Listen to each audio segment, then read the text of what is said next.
What's up, everybody? Chris Servichon here with another episode of Accounting for Marketing, the show that brings together the disciplines of accounting and marketing. On this episode, I interview Marcel Petitpas. Marcel is a consultant and trainer of marketing agencies, and he helps them to become more profitable. He's also the founder of a software startup called Parakeeto. In this episode, we cover a wide range of topics, including how to become more profitable, the metrics that you need to track in your agency to become more profitable, agency valuation, and of course, we talked about Parakeeto itself. Marcel was also gracious enough to provide us with some resources, which are included in the comments below, that you should really check out, and I think you're going to find to be really useful. So I hope you enjoy this episode. If you do, please like and comment below, and please do share this with your friends. But without further ado, let's talk to Marcel. We are recording. So what's up, Marcel? How are you? I'm doing great, Chris. How are you, man? Oh, never better. So before we jump into it head first, why don't you tell us a little bit about yourself and what it is you do? That is a very good question with many answers to it. So I'm Marcel Petitpas. I'm based in Moncton, New Brunswick, which is all the way on the east coast of Canada. And I do a few things, but basically everything I do is around helping agencies be more profitable and essentially increase the value of their business. I do that as a consultant where I go in and advise with agencies on how their operations are running and how to become more efficient and more profitable. And I'm also building a software company called Parakeeto, where we're building a tool that helps automate all of the important reporting that agencies are probably doing in spreadsheets today, figuring things out like who are our most profitable clients and services, how are we utilizing our team, can we take on new work, what happens if we change our pricing, all that kind of stuff. We're trying to make it a lot easier for small agencies to do it without having to waste a ton of time or spend a ton of money on really expensive platforms to run their whole business. That's awesome. So you are a busy guy right now. I've always been a busy guy, but that's still true. Yeah. That's awesome. So the first thing I want to talk about is something that you mentioned when we were kind of prepping, for the show, the three core metrics that determine profitability in a service business. So I'm hoping that you can kind of run us through those and tell us how those apply to agencies and what that means just generally.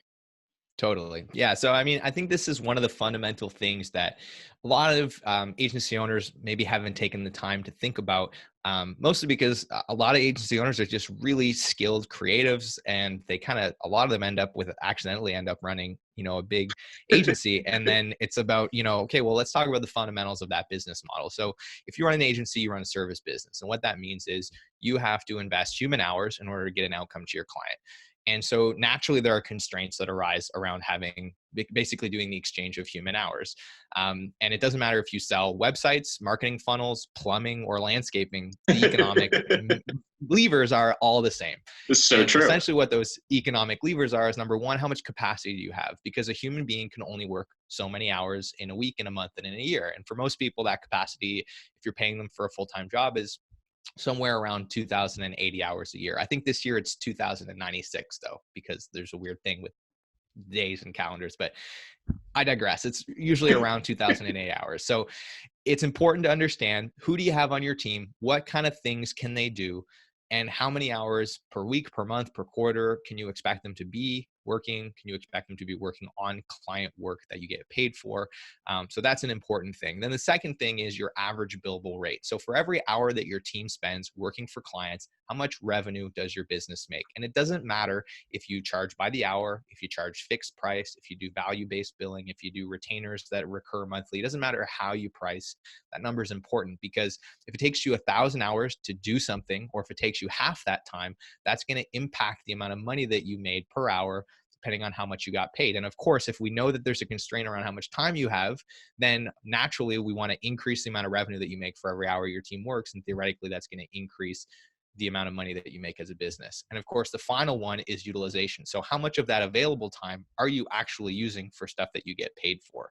And that's another really important metric. So with those three things, if you can manage those three numbers, those are the core economic levers of your business model. And if you can master those numbers, then you should be able to optimize the amount of money that you make out of your business, while also making sure that your team is not overworked, while also making sure that you're making a profit consistently on projects. And then also you can use those insights, and this is where I think it gets really exciting, to figure out things like, what kind of work should we be doing more of? What kind of clients make us the most money? What kind of people should we be investing in more of? When should we be hiring? What kind of strategic decisions should we make out of our business? Those numbers can also help you inform really smart choices around that stuff too. That's really well said. So you touched on the number of hours that generally people can work in a given year. What are some other benchmarks that kind of go around, those things that you listed? Yeah. So around capacity, there's a couple of really interesting things. So the first is that 2,080 hours is kind of the standard, 40 hours times 52 weeks equals 2,080 hours. So generally, if you're hiring somebody for a full-time job, that's how much of their time you're essentially buying. You're saying, I'm going to pay you this much money. I'm going to buy this many hours of your time. And essentially the deal that you're making is I'm going to resell your time at an increased rate. I hope that we make a profit on that. You should also hope I make a profit on that, because otherwise we go out of business. And that's the Right. deal that you're making with your team. So then around that, you have a lot of things you have to take out of that. So they're going to have vacation, they're going to have weekends, you're going to have a holiday party, you might have some days for training, some culture hours, as we might put them. So you're going to need to extract those out. And then you're going to have a certain amount of time every week that you expect them to be doing billable stuff. And depending on who this is on your team, that number might vary. But for most kind of purely billable people, so this might be a graphic designer, this might be a developer, this might be a marketing funnel person, you generally expect them to be working anywhere from 28 to 36 hours a week. And the average is about 32 hours a week. And so that is on a weekly basis is about an 80% utilization rate. And when we net that down to an annual figure and we pull out vacation and holidays and sick time, generally you're going to be looking at anywhere from 60 to 65. The industry average is 53%. And I think that number is low, mostly because people struggle to keep their pipeline full and keep their team utilized consistently. I don't think it's so much of a culture thing, but those are some benchmarks to aim for. So basically on a yearly basis, you want to expect your team to be working anywhere from 1,250 to maybe 1,400 billable hours. And then the rest of the time is going to be, sitting in meetings with you, eating pizza with the team, going on vacation, all the other stuff that humans need to do to be happy and successful. And then in terms of utilization rates, you want to aim for, depending on the role, probably an 80% utilization rate week over week. And on a net annual basis, we're looking at somewhere between 60 and 65%. And then for some roles like project managers, for example, it tends to be a lot lower. You're going to see them utilized on a weekly basis anywhere from maybe 50 to 65%, and annually, of course, a lot lower, probably closer to 40. Right on. Yeah. Out of curiosity, so smaller agencies, maybe 1 to 4 people, solopreneurs, this is something that I get asked about a lot. What should that rate be? So how much time should they be billing on a yearly basis? Because a lot of the younger agencies and things like that, a lot of their time needs to go to the rainmaking, right? So how does that look, do you think? How does versus a larger agency? Yeah. So are you referring specifically to the agency owner? Like how much of their time should they Yeah. be doing bill? The answer is as little as possible. And the reason for Such that a great is answer. right. And I mean, the reason for that is that it's going to be really, really hard for you to justify billing your time out given what you should be paying yourself. So if you own the agency, you should be making over 6 figures. You should be making between 100,000 to, let's call it $250,000, depending on your level of experience, right? Because that's probably what you're worth in the market. And it also, is to compensate you for the risks that you're taking in the business. And so if you break that down into how many billable hours you have on an annual basis, so let's assume that you're putting 50% of your time aside. You do the math on that, your basically cost per hour is going to be like $100. And for you to make decent margin on that time, that means you now have to charge $300 an hour. So unless you can consistently be doing work that you're actually billing out at $300 an hour, and you have to do the math to figure out what this looks like for you, it's going to be really hard for you to justify spending that time doing those things. What you're likely going to want to do is do an assessment of the things that you can spend your time on. And there's a very good chance that the highest leverage that you can produce for your time is recruiting, sales, and marketing your own business. Yep. Those are probably the 3 highest levers that you can do, or building your team, and building out systems in your business to increase its value and increase its efficiency. So that's my short answer, is as little time as possible. I don't really have a benchmark figure for it, but just actively try to spend less and less time doing billable work, unless it's at the very high, very strategic level and you're being compensated at least 2.5 times what your hourly cost is, based on how much of your time you want to be billable and how much you pay yourself on an annual basis. Work backwards from that and figure it out. Set that rate and don't accept anything below that. If paying you less, get somebody on your team to do it. So we're going to get in the KPIs a little bit later, but would you say that a good KPI would be month over month, you're spending less billable time on a consistent basis? Yeah, I mean, that'd be an interesting thing to track. But one of the ways that I like to look at this is I call it the entrepreneurial scorecard.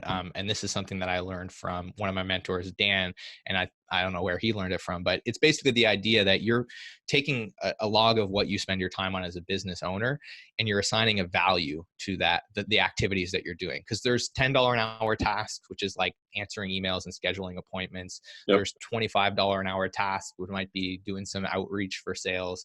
There's, $100 an hour tasks, which might be setting up a marketing funnel for your campaigns. There's, $2,000 and $5,000 an hour tasks, which is like getting on a podcast or going to do a keynote talk or going to meet with like a huge client or recruiting. So it's really about assessing, what are all the $10 tasks that I'm doing? Let's get those off my plate as quickly as possible. And then going up to the next level. And basically the theory is the more money you like, the more valuable your time investments are every day, the more valuable your business should become with that. Absolutely. So we've talked a little bit about time. We've talked a little bit about utilization. What specific tools do you recommend agencies use to measure that? Yeah, so I'm going to make a controversial statement for some people and say Perfect. that every agency, no matter how they bill for their work, should be tracking time, because tracking time and billing for time are not the same thing. And if we understand that our business model is we're buying somebody's time in bulk and we're reselling it at an increased price, then we should be managing that. Like, we should at least know where that time is going, should we not? It's our largest variable cost as a business. It's probably accounting for 60% of our expenses on a yearly basis, if not more. So we should probably at least have good tabs on where that's going. So number one, invest in a time tracking tool. And I don't care if it's a spreadsheet. I don't care if it's something really advanced. My personal favorite right now is Harvest. That's the Yep. one that I recommend. That's the one that our tool is going to integrate with. But really, it doesn't matter what time tracking tool you use. What matters is that you're capturing accurately how much time it takes you to provide an outcome to a client, so that you can use that information to get better at figuring out how you should be pricing and scoping things, how you should be planning out your resources, so that you can maintain consistent margins and you can protect your team's time and make sure that they're not overworked. That's the primary purpose of tracking time. So number one, get a time tracking tool. Number two, when it comes to measuring these things, I'll be honest, the reason that we started this company is because there are a few options out there and I don't really love any of them. But the first one is a spreadsheet. And I have some free spreadsheet templates that you guys can go and download if you'd like. So I'll make sure that Chris leaves those in the show notes or something. But if you go to get.parakeeto.com/profit, I've got a bunch of templates that I use with consulting clients. And that's a great place to start. I just want you to start tracking this stuff. So build a spreadsheet, and for utilization, it's pretty simple, right? How much time did my team have available? How many billable hours did they book? Utilization rate, average billable rate. How much money did we make? How much time did it take us to get that? Mhm. Average billable rate. You can start to segment that by client, by project, by service. That's all good stuff, right? Capacity. That's pretty straightforward. Who's on the team? How many hours can they work? How many working days are there in this period of time? There's our capacity. Great. And then once you've got that information, you can even start to do really advanced ninja stuff, like how much revenue is in our sales pipeline? What's our average billable rate? Let's divide that number. That's how many hours we're going to need to have available. Do we have that? Yes. Great. No, maybe we should hire somebody, right? These are the kinds of insights you can start to get. So start with a spreadsheet. And then beyond that, other options are, you can go and find a tool like Google Data Studio or Databox or Clipfolio. There's tons of business intelligence tools out there, and you can throw a ton of time and money at them, customizing them to do all this stuff automatically for you. But for high level, like simple stuff, it's a great place to start, just to get some of your basic KPIs in order and start to track some things at a high level. Or beyond that, you can look at all-in-one agency management platforms that will do some of this stuff in an automated way. There tends to be a lot of risk and expense with moving to those things, but if they do work for your team, then get them in as early as you can, because the switching cost obviously gets higher and higher the bigger your team gets. Right. And if you don't like any of those options and you just want to keep using Harvest and keep using QuickBooks and you just want something to do this for you, then maybe head to our website and click on the request early access button, and you and I can jump on a call. There you go. So basically, to summarize that, the first step is getting started. Whatever it is you're going to do, just do something. Totally. I think the biggest, most important thing is start tracking your time and make sure that your team is just honest about how much time it takes them to do things, and make sure that they understand why you're tracking time. It's not to be big brother. It's not to make sure that they're, doing this, that, and the other thing. It's just to basically make sure that you can make a profit and you can protect their time and make sure you're not overworking them, and make sure that you bring in additional resources when they're needed so that they're not always on the hook to do more than they signed up for when you hired them. And with that data, when you have clean time tracking data and you have clean accounting data, those two things put together, you can get so many insights about your business and start making like really, really smart decisions and start really figuring out what's working and what's not, and start to make small tweaks that can have dramatic impacts on your bottom line and your profit. All good info. So you work with a lot of agencies, right? And I'm curious, because we've talked a little bit about time tracking at this point. For the agencies that are not tracking time, do you find that those conversations are difficult? Because it does seem a little Big Brother-ish, right? And it is like, are they, does this mean that I can't, take an hour and 5 minutes for lunch, because I got to be tracking my time? Or does this mean that I'm going to get dinged for being, 2 minutes late because my dog got sick this morning or something like that? How do those conversations go? And do you find, that they're difficult to have? I think a lot of the resistance around time tracking comes from this historical attitude or this historical usage of time tracking where it was primarily used to bill out to the client, right? Back in the day when everybody, was working on the billable hour. And I mean, this is probably still pretty prevalent in the accounting world and the legal field. Yeah. Like there's a lot of professional services that still operate that way, but the agency world has rightfully so moved away from that in a big way and moved to value-based pricing and fixed pricing and so on. And then I also think that a lot of creatives that have come from the big agency world, they resent that because it just represents all the things that they probably hated about those big agencies, where they felt like they were being micromanaged and overworked and all these things. So there's just this bad taste in people's mouths about time tracking.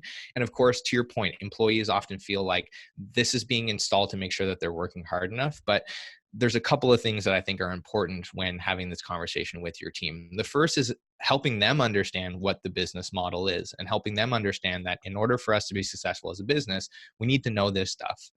And then also making sure that it's clear to them what the intention is. Because it's possible that as a business owner, your intention is to big brother your employees. And that's Right. your prerogative. That's great. But Right. if they understand that, hey, here's the two things that we're trying to figure out. Are we scoping things properly? Mhm. Are we going over budget on stuff consistently? If so, why? And can we fix that? And are we giving too much work to our team to do? Because here's the thing, if we get better at scoping, then in theory, well, not really in theory, it's going to be a byproduct. We're going to get better at resource planning. And the chances of you being assigned a piece of work that was planned to be finished on Friday at 5 o'clock, but oh, guess what? We screwed up. It's going to take another 40 hours. The deadline's on Monday. Guess who has to work through the weekend? You do. The chances of that happening go down. And that to me is why we want to get good at tracking time so that we can use that data to inform our scoping, so that we can get better at that, so that we can decrease the amount of risk in the business. And that benefits everybody, especially the employees. And then the second thing is you want to empower them with this data. So if you're going to tell them, hey, I want you guys to hit a certain utilization percentage. And hey, I want you guys to try and be accountable for the scope of projects. And hey, by the way, if you see a scope on a project or on a task that you don't think is realistic, I want you to come and let us know about that. Mm-hmm. You need to empower them with the data and then also respond appropriately when they come to you. So if they come to you and say, hey, this website that you think is going to take 500 hours, I'm telling you right now, it's going to take at least 750. Don't tell that person to go pound sand or tell them that they're crazy or tell them that they're a hater and they need to have a can-do attitude about it. You need to go, wow, thank you for bringing that to my attention. Let's have a discussion about why that is and figure out how we missed that in our scoping process. So if you can try and A, help everybody understand what the business model is, B, help them understand how this is really going to benefit them, and C, actually utilize their feedback and their input to get better at all these things, then it should be a harmonious relationship. So those are kind of my hot tips on introducing time tracking if it's not something that you're doing right now. All great points. It's so basically to summarize that, it's about getting buy-in, number one, and then using it as an empowerment tool, really. That's right. Yeah. That's right. Time tracking is the most powerful internal tool that you can have, especially in a world where increasingly it's not about the client anymore and they don't need to see timesheets, but it can be really, really powerful for you and your team and your business. And that's the reason why, I think a lot of agencies should reconsider if they're moving away from time tracking or they haven't been using it up until now. So you prefaced all of that by saying it was a controversial statement. And one of the things that's kind of going through the accounting profession right now is value-based pricing. And you mentioned value-based pricing. And I had the opportunity to talk to one of the fathers of value-based pricing at a conference a couple of weeks ago in the accounting space. And the first question that he asked me was, have you thrown your timesheets out yet? So I'm wondering if, from an agency perspective, you can kind of just, bridge that gap between value-based pricing and throwing out the timesheet and what that kind of looks like. Yeah. So this is where I get a lot of pushback as well, right? People that have switched to value-based pricing, it's working well for them, and that's great. I really feel like you should be pricing on value or that's the great way to increase basically your average billable rates, or increase the amount of money that you make and the amount of leverage that you have without necessarily increasing risk if you have the right kind of services. There are certain industries where that's really hard to do. Software development firms, that's one example where it's really tough to do value-based pricing because there's so much risk associated with the services that they offer. So there's some things to consider when you're deciding your pricing model. But that said, let's give an example. You only work on projects that are $1 million. You do $1 million logos. That's what your agency does, right? So you go to a huge airline and you convince them that they should pay you $1 million for the logo because their print budget with that logo is $40 million. So they're like, yeah, okay, that makes sense. Let's pay $1 million for the logo. Well, wouldn't you want to know if you can do $2 or $3 million logos in a year? Well, that depends on how much time it takes you to do a logo, right? If it takes you 6 months to do $1 million logo, then you can do 2 in a year. But if you can figure out how to get that done in 4 months, well, now you can do 3, and you've just increased your profit by a significant margin, assuming that you're doing it with the same team. That's the simple reason why you want to track time, regardless of how you price for things, because you want to figure out how much time it takes you to deliver value to a client, how much time it takes you to earn revenue, and you want to use that information to optimize your efficiency at earning revenue with the team that you have, with the processes that you have, and start doubling down on the work that nets you the largest amount of revenue for every hour that your team works. Because remember, the constraint that we're working with here is the amount of time that we have bulk purchased in salaries and that we're now reselling at a premium. So one of the things that you touched on, you just touched on time again, and this kind of dovetails into my next question, is about recruiting. So how are you, how do you advise agencies to recruit? What should they be looking for? How do they know that they're getting the right people and creating, the amount of time that they need in order to be able to wholesale it, basically, is what they're doing, right? Mm-hmm. So yeah. So the benchmark, around hiring and stuff, I can dig into that. But I think really what we're looking at here is the benchmark, right? Like how do you know if you're making the right hire? How do you know if it's going to be profitable?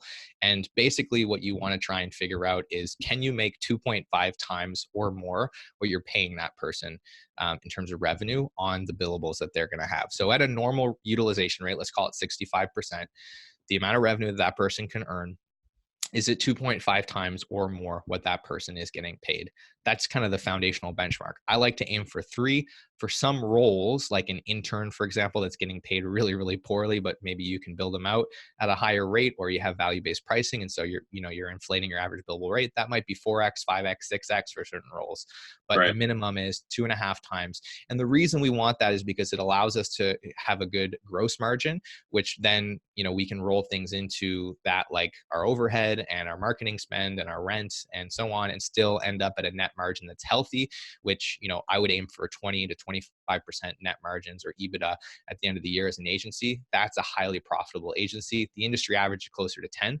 But if you want to cash flow your growth and you want to grow quickly as an agency, that's kind of the profit margin you're going to want to look for in order to have the cash to continue to do that. So when you're hiring somebody, basically do the math. How much am I paying them? Let's call it $60,000 a year. Can I then make more than, in this case, what's that, 150 grand, 2.5x, 160 right. grand, something like that? Yep. Do the math, 2.5x their salary. Can you make that back if they're 65% utilized in a year? If the answer is yes, then that's probably a good hire if you're confident you can bring in the sales. If the answer is no, then you need to either change your price, change your utilization, or change how much you're paying them. Out of curiosity, how do you know if somebody's a good hire? What should agency owners be looking for? Well, I think it depends on the role, but a lot of times it comes back to a couple of fundamental things, which is really like, are they a culture fit for your agency? Do they show an interest in growing themselves in whatever role they're going into? So are they already kind of educating themselves on the industry or on thought leaders that are in that space? Do they have a peer group that they're learning from? In their spare time, are they engaging in things that are going to grow who they are as a person, or are they just binge watching Netflix and they don't really have a whole lot of ambition? That's probably the biggest thing for me. And then next to that is emotional intelligence. So I'm a really big fan of working with people before I work with them. So bringing them in on test projects, hiring them as a contractor as part of the interview process, or taking my top 3 candidates, sticking them in a room for 3 hours and saying, I need you guys to deliver a slide deck to me on this in 3 hours. And then just kind of sitting back behind the mirror and watching how they interact with each other in this super uncomfortable scenario. Who has natural leadership tendencies? Who's able to like work well with the team? Who has high emotional intelligence? All those kinds of things I think are really important when we're going through the hiring process. And then of course, you want to make sure that they can follow process. And so when it comes to like time tracking, which is another thing that comes back a lot, like, whenever you sit down with them and you say, look, this is what I expect from you for performance. Like I expect you to submit your timesheets on Monday by 8:30 a.m. and here's why we expect you to do that. Here's why it's important. I Yep. expect you to do these kind of things. I expect you to report back to your manager, at these times. I expect you to, give great service to our clients. I expect you to spend this much time at work every week. I expect you to let me know a week in advance, whenever possible, to take vacation. If they can't meet those expectations, then obviously that's a red flag. And, that should be something that gets flagged very early when it comes to performance management and should be checked in on a regular basis. So those are the kinds of things that I look for is number one, do they have ambition? Are they educating themselves? Do they have a growth mindset? Do they want to get better at their job? Number two, do they have the emotional intelligence to work with people, deal with uncertainty, Right. and basically deal with interpersonal dynamics? Because that's always going to be a super important factor inside of an agency, especially. Number three, can they follow simple performance guidelines and processes? Because if they can't do that, then it's going to be really hard to build processes inside of your agency, and then it's going to be really hard to scale and be profitable. Do you find that all of those things apply to distributed teams as well? So, if you're not just operating in the standard brick and mortar, if you're distributed, remote teams are becoming more and more popular. Do those things still apply?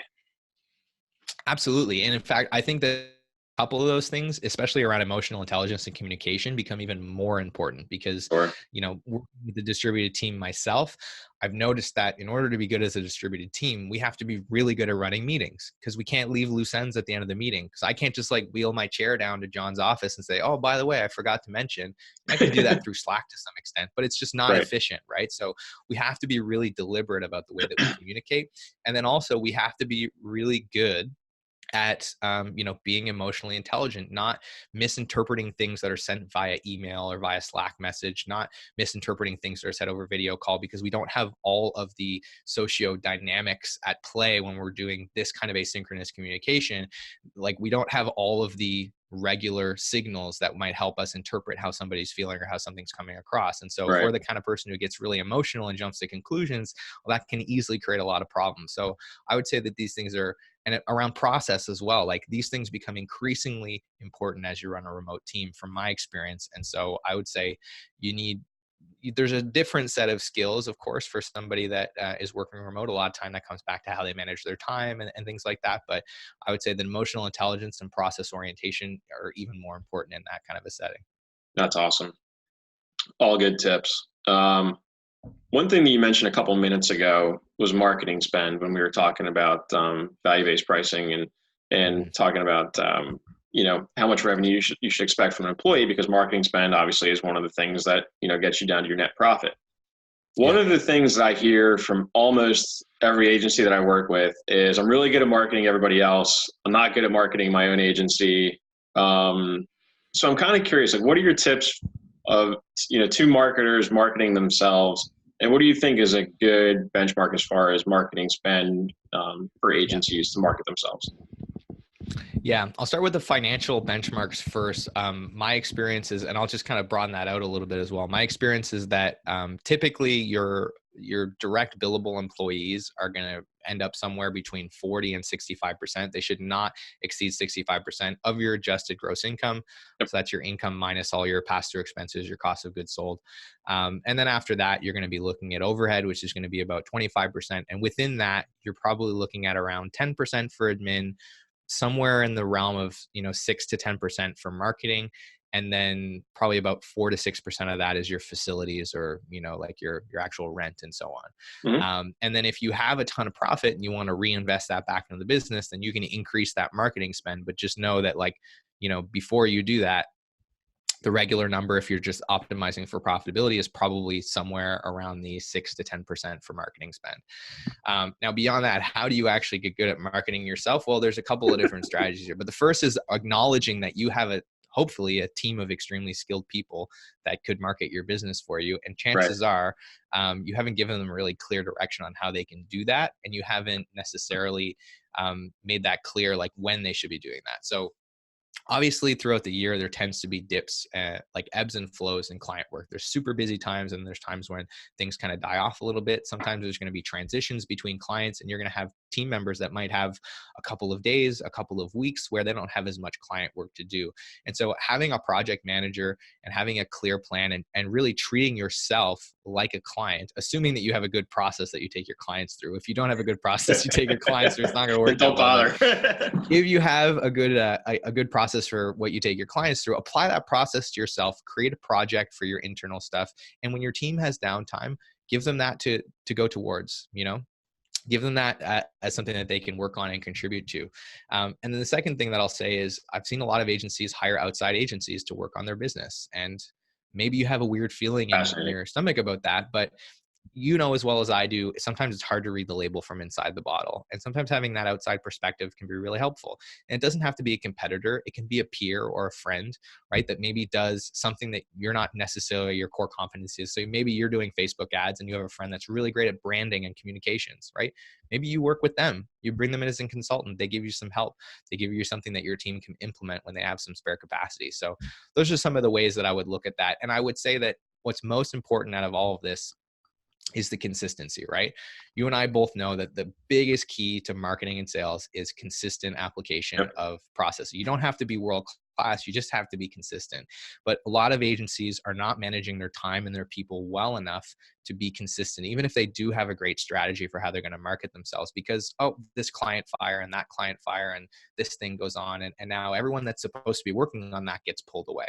So if you're doing a great job of tracking your time, you're getting really good at scoping, and then you're resource planning well, you have less unexpected fires, which means that you can plan better for when people are going to be working on your marketing. And there's a lower risk that people are going to have to get pulled away because there's things that you didn't see coming that are causing that.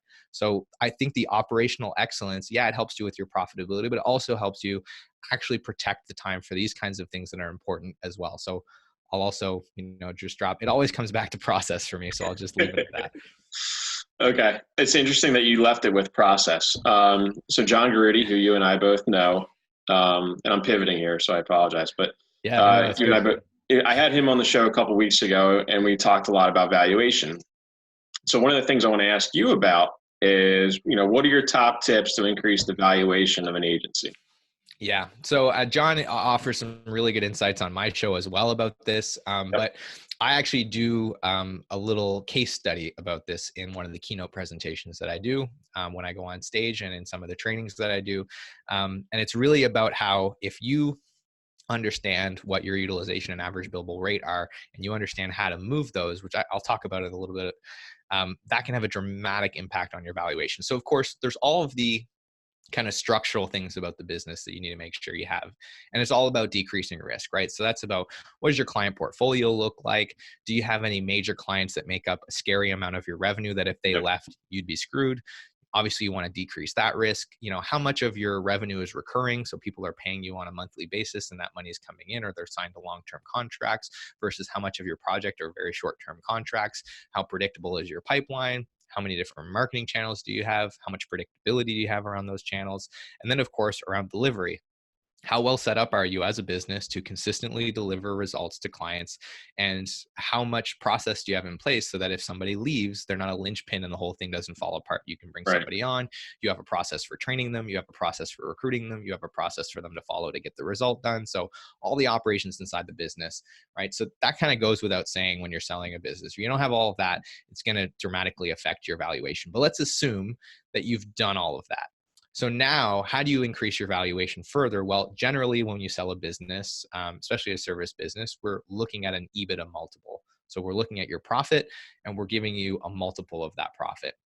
So clearly, increasing your EBITDA is going to have an impact on the valuation because that number gets larger and then you're multiplying it. So there's an exponential effect there as well. But another thing to consider is that that EBITDA multiple is typically going to get higher the higher your profit margin is and the faster that you're growing. So that being said, the exponential effect gets a lot higher. So in the case study, I talk about a business that's doing $5 million a year. And assuming they're doing industry average, which is 10%, that means $500,000 a year in profit. So that business might be worth, if we're being really generous, if they got all those processes in place, let's call it 3x, right? Okay. They've got great processes. Let's call that a 3x multiple. So that's a $1.5 million business. If they increase their average billable rate by 5% and they increase their utilization rate by 5%, their profit margin would go from $500,000 to about $1.2 million, right? So that's over 100% increase in profit. It's like an extra 700K. Who doesn't want an extra 700K? And now their multiple, right? Their growth rate has gone up by probably, let's call it 15%. And their profit margin has gone up from, let's call it a 10% annual profit to a little over 20%. So that multiple now is probably closer to 5, maybe 6. We're being generous.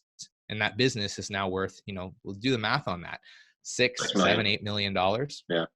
That's a pretty significant jump in value of the business on top of the extra cash flow that it's generating from 2 very small tweaks, 5% average billable rate, 5% utilization. So that's the power of harnessing these numbers. And that's how you can dramatically improve the profitability of your business and as well the valuation of your business when it comes to merger or acquisition by paying attention to these really key metrics.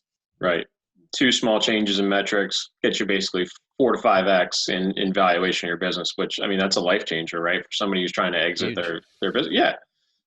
Somebody's trying to exit their business, exiting, you're either going to do it to go do something else, you just want to go do something else, or you're going to retire. I mean, retiring, $5 million in retirement is, that's a game changer for what your lifestyle is going to look like and for what, your wealth is going to look like for the next generations. Right. So 100%. Yeah. I mean, I always do the 6% test, right? When I'm talking about winning the lottery or selling a business, I always think, okay, what would 6% of that be? Because if I had a big exit, I would find the smartest person I know with money. I would give it all to them and I would say, net me 6%. That's all I need you to do. And 6% of $1 million is 60 grand. You can live on 60 grand. That's not a bad living. 6% of $6 million is like 350 grand. It's a much better lifestyle. And that's just coming to you every year, so long as the markets hold up and the person managing your money is smart. And who knows, maybe you'll do better than that sometimes. So it makes a huge difference, that extra money, for sure. Yeah, an exponential shift in your life for just managing your business better. So that's awesome. Those are great tips. Last thing I want to talk to you about, and I'm really excited, Parakeeto. Yeah. So dashboards and analytics and KPIs and all that stuff, that's what I love. So I'm excited to hear more about it and what you're doing and where you're going with it. Yeah. So, I'm really excited as well. This is a problem that we've been working on for a little over 2 years now. I first got a phone call from my friend Jared about 2 years ago, and he just explained to me this problem that he had. Like, hey, I want to answer all these questions. Here are the solutions that are out there. I'm wasting a ton of time on spreadsheets. I can't find anything to solve this problem. And so I took an interest in this, and we started talking to hundreds of agencies, figured out it was a real problem. And now, we've been working very, very hard to try and get a product out that's going to solve this problem. We just recruited an amazing CTO. His name's Ben. He just came over from Jobber, which was the second fastest growing startup in Canada. He was their head of engineering. Now he's with us. Don't ask me how I convinced him to join our company. Congratulations. I still don't know, but he's with us, and he's been doing amazing things with the product. And so, what day is it today? We're Monday, the 11th. So yeah, we're starting onboarding for our closed beta next week. We're currently onboarding a few customers that have pre-bought the software from us. So basically we're at the stage where if you want to get in really early and you want to help give your feedback, that's going to be, closely regarded to help shape the product, because we know that in order to build a great product, we have to do that in unison with our users. We need to listen to what they need. Then now's a really great time to just request early access, get on a call with me. We can figure out if it's a good fit.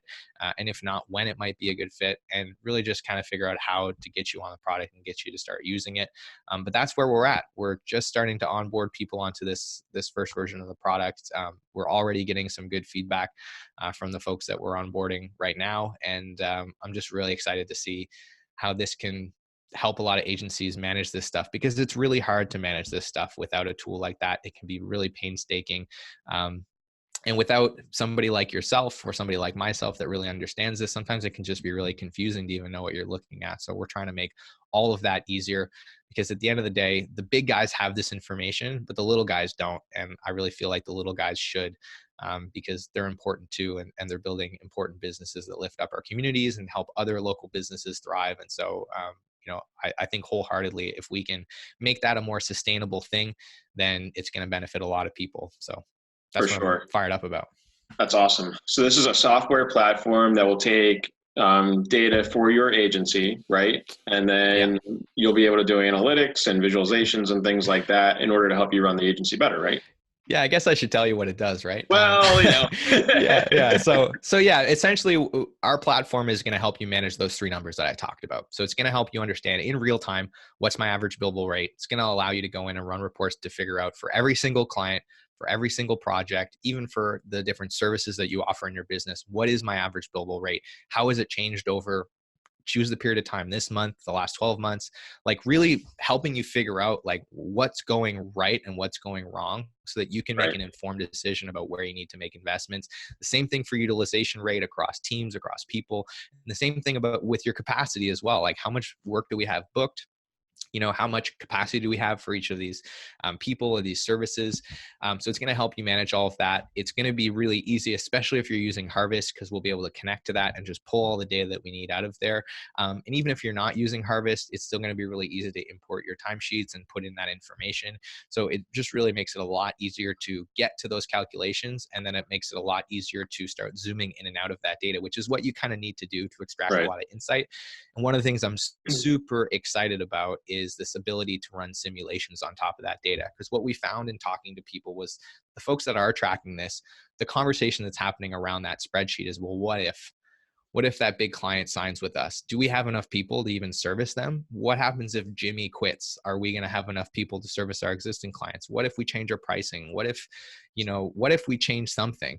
And with our platform, you'll be able to run simulations against that information. So you'll be able to go in and add a new client, go in and add a new employee, remove an employee, change your pricing, and see how that impacts the economics of your business, so that you can actually make better decisions going forward, and you can kind of decrease the amount of uncertainty that inherently exists when you run an agency. There's a lot of that. So if you get a little bit of forward visibility, the hope is that things will go a lot smoother for you. So we're really excited about that ability as well, to just kind of help you make better decisions going forward.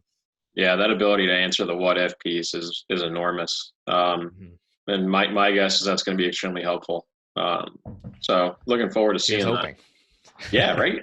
Out of curiosity, what, for folks who are, maybe thinking about starting, some sort of a software venture, because I think that that's, somewhat common with agencies, right? They want to build a better mousetrap for some segment of their business.